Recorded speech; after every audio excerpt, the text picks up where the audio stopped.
Hello everybody. Today we are going to start with the first grammar chapter. Our lesson is the simple present tense. First of all, we are going to talk about the rules of the present simple tense, and I'm going to give you some examples to clarify each rule. Let's start with the first rule. First of all, you have to know that verbs in the simple present are used with plural nouns or with pronouns like we, they, and you have no special endings. It means when a simple present verb, is used with a plural noun, it has no special ending, or in other words, it doesn't end with s. Okay, so this is the first rule. Verbs that are in the simple present when they are used with plural nouns or pronouns such as we, they, you, the children, the teachers, the bus drivers. When the noun or pronoun is plural, the verb doesn't end with s. It means it has no special ending. Let's look at the examples. We, they, or you play outside. As you can see, play is written in the root form. We didn't add any ending to the verb because we have plural pronouns. Let's see the second sentence. The children. The children is also a plural noun. Play outside. So as you can see, we didn't add s to the verb. We kept play in its root form because the children is a plural noun. Children is a plural noun. So the first rule that you have to keep in mind is that when the simple present is used with plural nouns or pronouns, we do not add s to the verb. The second rule is that verbs in the simple present tense with the singular noun or pronoun, he, she, or it, usually ends with s. It means if the subject, if the noun or the pronoun, the doer of the action is singular, we have to add s to the verb. Like he, she, it plays outside, the boy plays outside. We added s to the verb, and now we are going to discuss the spelling rules. But this is the general rule. The boy plays outside. So as you can see, we added s because boy is a singular noun. He, she, it are singular nouns. Now we are going to start with the spelling rules. When do we add es to the simple present verb? We add es to the simple present verb when the verb ends with o, like goes. Jane goes to school. So here we added es because the verb ends with o. sh, brushes. He brushes his teeth. So we added es because the verb here ends with sh. ss, like pass, passes. So we add es because the verb ends with double s. ch, like the word watch. He watches TV every day. So we add es because the verb ends with ch. When the verb ends also with x, we add es, like mixes. We added es because the verb ends with e.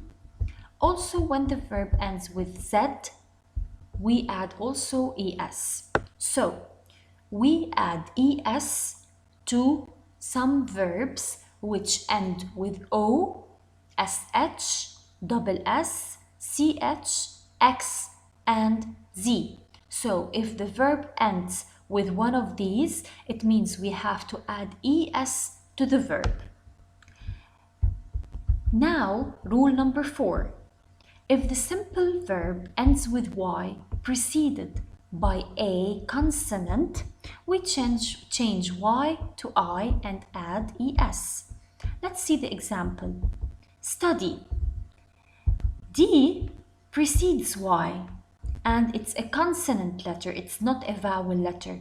That's why we cross the Y and add IES, like Harry. Also, R precedes Y, and R is a consonant letter. So we cross the Y, or we drop the Y and add IES. So rule number 4 says that when a simple present verb ends with Y, preceded with a consonant letter, we have to change the Y to I and add IES. Rule number 5 is also related to the letter Y. If the simple present verb ends with Y, preceded with a vowel letter, it means preceded with A, E, I, O, or U, we have to just add S to the verb without changing the Y to anything else. Okay? If the subject is a singular subject. So like play, play ends with Y preceded with A, and A is a vowel letter. So we just add S to the verb. Like say, say also ends with Y preceded with A. So A is also a vowel letter. So we do not drop the Y, we just add S.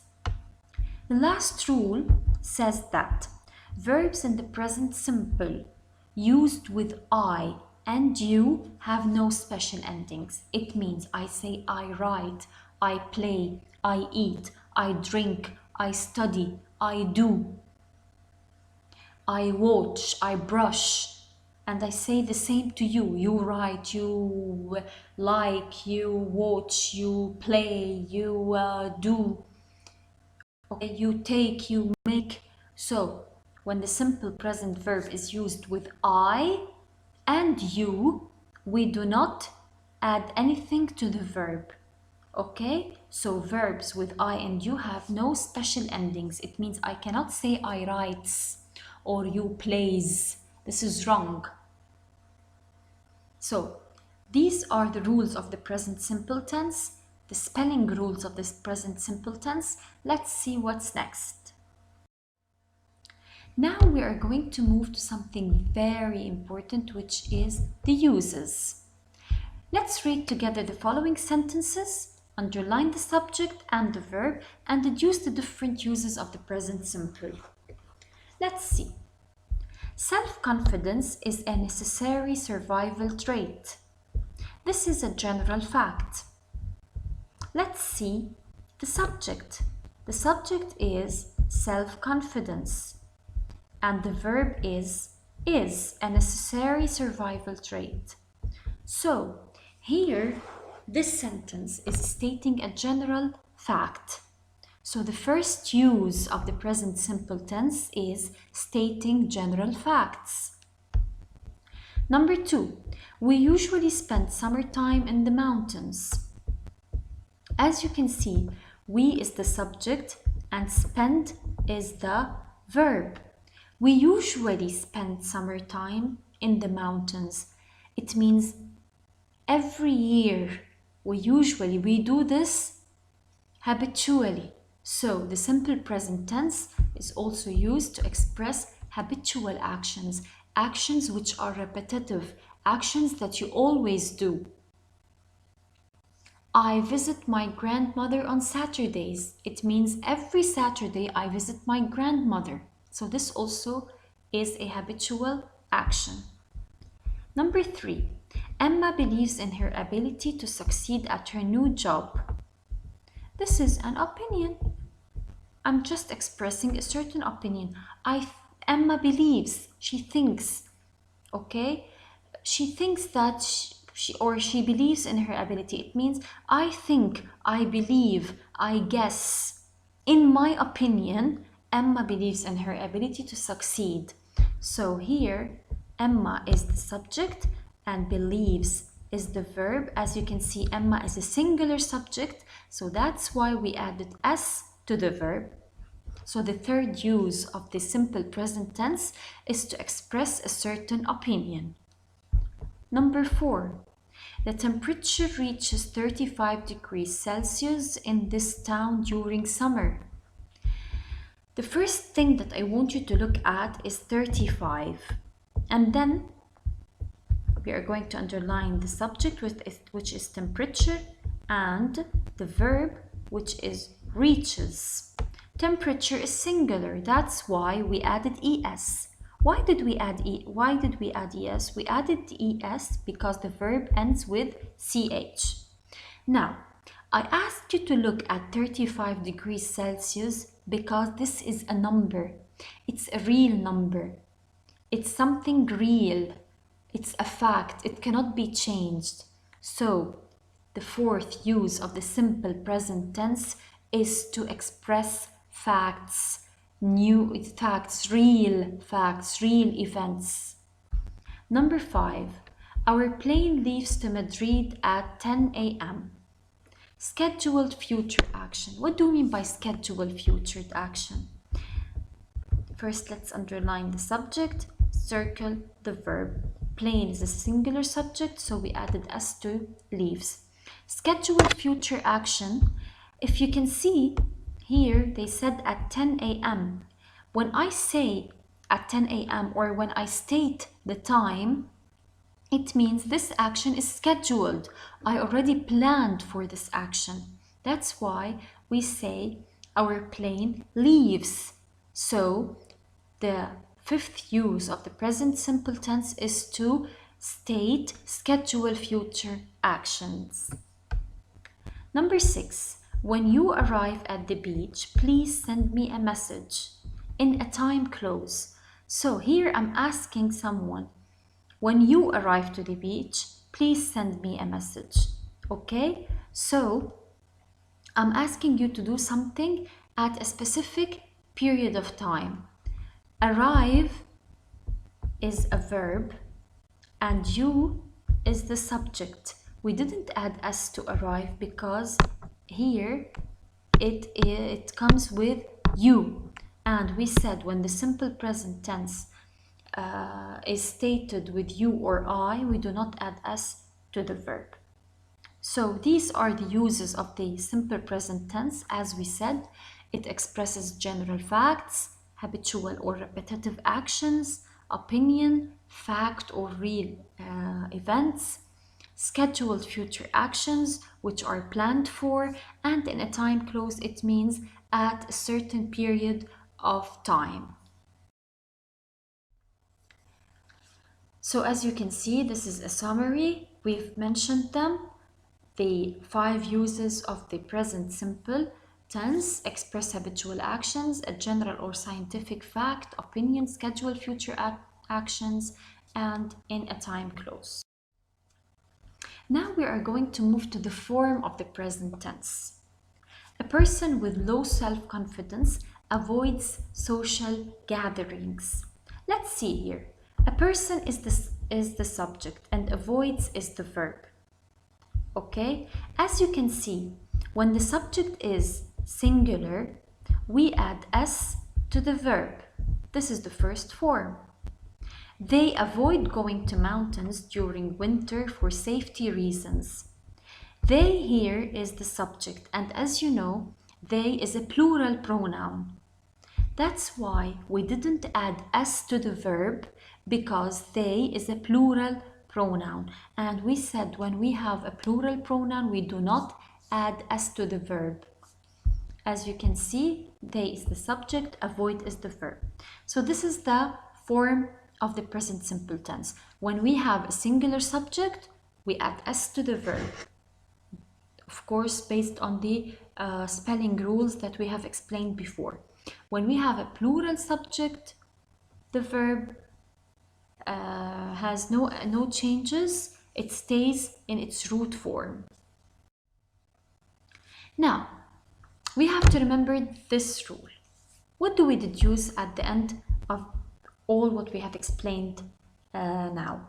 We deduce that with third person subject pronouns, it means when I say he, she, it, we add s, es, or ies to the verb. It means when I say he studies, he drinks, she plays, it scratches, okay? So we are adding SES or IES to the verb. So we deduce that with the third person, he, she, it, we add SES or IES to the verb depending on the ending. Okay? It means if it ends with O, with X, with double S, if it ends with E. So it's based on the spelling rules that we have explained. With other subject pronouns, it means I, you, we, they. The verb remains the same. Now, we are going to explain something very important. Frequency adverbs. What are the frequency adverbs or adverbs of time that we use in the present simple tense? As we said, the present simple tense is a tense which expresses actions that happen habitually, facts, and so on. So, the frequency adverbs shows us when is the action happening and how often is the action happening. As you can see, always, frequently, usually, often, sometimes, rarely, seldom, occasionally, scarcely, never, etc. These are some of the frequency adverbs used in the simple present tense. We can also use, for example, every month, every year, every week, on Saturdays, on Mondays. These also are some of the adverbs used to in the simple present tense. They often come before the action verb, but after the verb to be. So this is the place of these frequency adverbs. Let's look at the examples here. She usually eats breakfast before she goes to school. The frequency adverb here is usually. It's written in bold here. It is written before the action verb. This is the action verb. Eats is the action verb. So the adverbs of frequency usually come before the action verb. She is usually late for work. Also here, usually is the adverb of frequency, and is here is the verb. As you can see, the frequency adverb here is written after the verb is. So, what do we deduce? We deduce that the adverb of frequency comes before the action verb, but if the verb is verb to be, it comes after it. Now we are going to move to the questions and negatives forms. Let's start with the affirmative form. Jen participates in school play every year. Now we have to write the negative form. Negative means the opposite form. Jen does not participate in the school play every year. Why did we use does? Because Jen is singular. Now, let's move to the question. We have to start with does because Jen is singular. So does Jen participate in the school play every year? And this ends with a question mark because it's the interrogative or the question form. Now you have to notice how we added very do to make the negative and question forms of the sentence. So now you are going to see how we added the verb do, and let's see the second example used with is. Jake is a self-confident person. Jake is not a self-confident person. And here we start the question with is. Is Jake a self-confident person? Here we don't add verb do because we already have a helping verb is. So when we do not have a helping verb, we have to add do in order to form the negative and the question form. But when we already have a helping verb is or are or am, we do not need to add do or does. So this is the conclusion. When we do not have a helping verb, we add a verb do to make the affirmative and negative forms of the sentence. When we have a helping verb is, has, have, am, are, etc., we use the verb and do not add the verb do.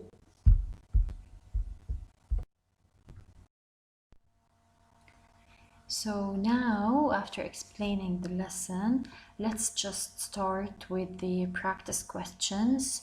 I am going to solve 2 of the exercises and you are going to solve the rest in the uploaded worksheet. Exercise A says put the verbs between brackets into the simple present tense. As you can see, this is a paragraph, so we have to read the paragraph from the beginning, read every sentence in order to know that if we have to change the verb or not, if the subject is singular or plural. So we have to read the whole text. Let's start with number 1. John Fields, a farmer. Here we have the verb be. As we said before, be is either is, am, or are. Okay? John Fields is the name of the person, so it is a singular noun, singular subject. So the correct answer is. So John Fields is a farmer. He at 5 o'clock in the morning. The verb here is get up, and he is a singular subject or a singular pronoun. So he gets up at 5 o'clock in the morning. He, again, as we said, is a singular pronoun. Washes. Here, remember the rule, we have to add es to the verb because it ends with sh. So he washes. Get dressed. We are still talking about him, so he is the pronoun also. Gets dressed.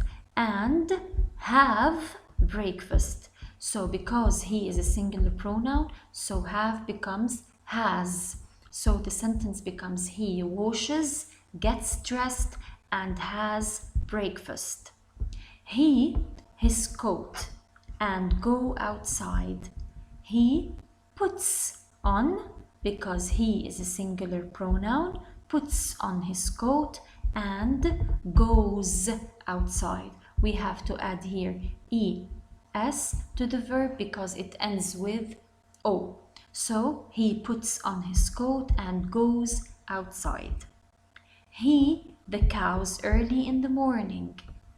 He is a singular pronoun. We are still talking about John Fields, so he milks the cows early in the morning. Now, something changes. His wife and his children. So here we have a plural subject, a compound subject and a plural noun. So his wife and children. So more than one. His wife and children. We have here a negative form. Not and get up. Not means either don't or doesn't. Since the noun is, or the doer of the action is his wife and children, it means not one person, not singular. So we use don't. So his wife and children don't get up early.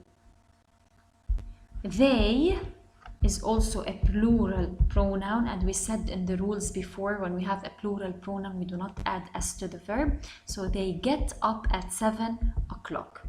His wife, here's a singular pronoun, a singular noun. His wife, the chickens. So his wife feeds the chickens and then she makes some tea for herself. Makes because we are talking about his wife and she is a singular pronoun. The children not like tea. As we said before in number 9, not is either do or does. Singular is not, children is not a singular noun, it's a plural noun. So we cannot say the children doesn't like, it's the children don't like tea. They is a plural pronoun, so we do not say they drinks, we say they drink milk. At 7:30 a.m., John, which is a singular noun. John takes the children to school.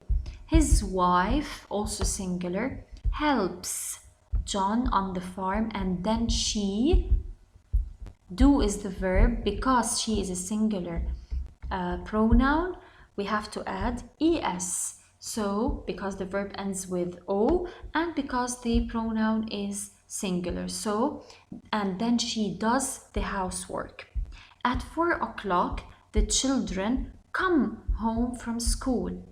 Come stays the same. We do not make any changes because children is a plural noun. Mrs. Fields, which is his wife, who is his wife being Mr. John's wife, cooks. Why did we add s? Because Mrs. Fields is a singular noun. Cooks dinner. John not help. Not help. Not shows that we have a negative form here, which is either do or does. As we said before, John is a singular pronoun, a singular noun. So we say John doesn't help his wife with the cooking because he can't cook. In the evening, John and his wife, it means both. We're not talking about one, it's not singular anymore. John and his wife watch TV or listen to the radio. The children not watch. Also again a negative form. The children don't or do not watch because the children is a plural noun. TV. They is a plural pronoun, so we do not say they does, they do their homework. They all go to bed at 9 p.m. Go stays the same because they is a plural pronoun. So they all go to bed at 9 p.m. Now let's move to this chart. We have to change the sentences or continue. Actually, we have to continue the chart as required. In the first sentence, they stated the affirmative form. In the second, the negative, and in the third, the interrogative sentence, the interrogative form. We have to change the affirmative to negative and interrogative. Let's check. My older brother is a great cook. If we want to change the sentence to the negative form, we have to add not because it's the negative. It's the negative form, the opposite form. So my older brother is not a great cook.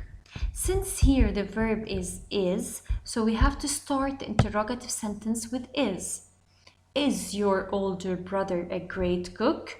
And of course we have to add the question mark. Kim doesn't enjoy swimming in the ocean. If we want to change this sentence to the affirmative form, we do not have to add does. So Kim enjoys. So we have to add s here because Kim is a singular noun. So Kim enjoys swimming in the ocean. When we write the interrogative form, we have to start the question with does. Does Kim enjoy swimming in the ocean? We do not add s to enjoy because we already have does. So does Kim enjoy and not does Kim enjoys. So it becomes does Kim enjoy swimming in the ocean. The last one, they stated the interrogative form. We have to write the negative and the affirmative form. Do you usually visit your grandma on Saturdays? The affirmative form. I usually visit my grandma on Saturdays. We do not say I visit usually, I usually visit, because as we said before, the adverb of frequency comes before the action verb. So I usually visit my grandma on Saturdays. The negative form. You usually don't visit your grandma on Saturdays, or you don't usually visit. Now, the correct form is you don't usually visit because the negative form should come before the adverb of frequency. So you don't usually visit your grandma on Saturdays. This is the negative. Here's the first exercise solved. The words in red are the verbs that you should change to the simple present tense. And here's the answers of the chart. I hope you all understood the lesson. I'm waiting for your questions during the Zoom live session. Thank you for watching.